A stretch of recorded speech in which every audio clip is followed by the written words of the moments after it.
கலை வணக்கம். 7ஆம் வகுப்பு மாணவி காமகதி. நூல் விமர்சனம். நூலின் பெயர் தெனாலிராமன். நான் எடுத்துக்கொண்ட தலைப்பு காலியிடம் விகிடம். நூலை எழுதியவர் பேராசிரியர் ஏ. ஜோதி. தெனாலிராமன் சிறு வயதில் இருந்தபோது துறவி ஒருவர் அவருக்கு ஒரு மந்திரம் சொல்லி கொடுத்தாங்களாம். அந்த மந்திரம் என்னன்னா, காளியை வர வைக்கிறது. ஒரு நாள் காளி வர வைக்கிற மந்திரத்தை சொல்லிட்டு இருக்கும் போது காளி வந்தாங்களாம். அந்தப்போ தெனாலிராமன் அவங்கள பார்த்தாங்களாம். அச்சம் வேண்டாம் தெனாலிராமன் என்று அவங்களும் சொன்னாங்களாம். அது கேட்ட உடனே தெனாலிராமன் சிரித்தாங்களாம். என்னை பார்த்து பல பேர் நடுங்குறாங்க, நீ என்ன என்னை பார்த்து சிரிக்கிறேன்னு கேட்டோடனே காரணம் சொல்கிறேன் என்று சொன்னாராம். எனக்கு ஒரு தலை 2 கைகள் உள்ளது.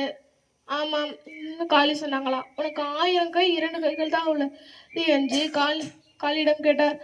ஆமாம் என்று சொன்னார்.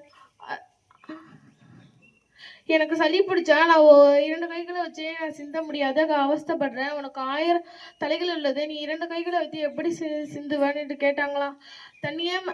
தன்னையே மறந்து காளி சிரிச்சாங்களாம். விகடம் செய்த உடனே விகடகாவி என்று நான் பாராட்டுகிறேன். விகடகாவி என்ற பெயரை தலையில படித்தாலும் விகடகாவி தான், நேராக படித்தாலும் விகடகாவி தான். நன்றி தாவே என்று கூறிவிட்டு தெனாலிராமன் சென்றான். நன்றி.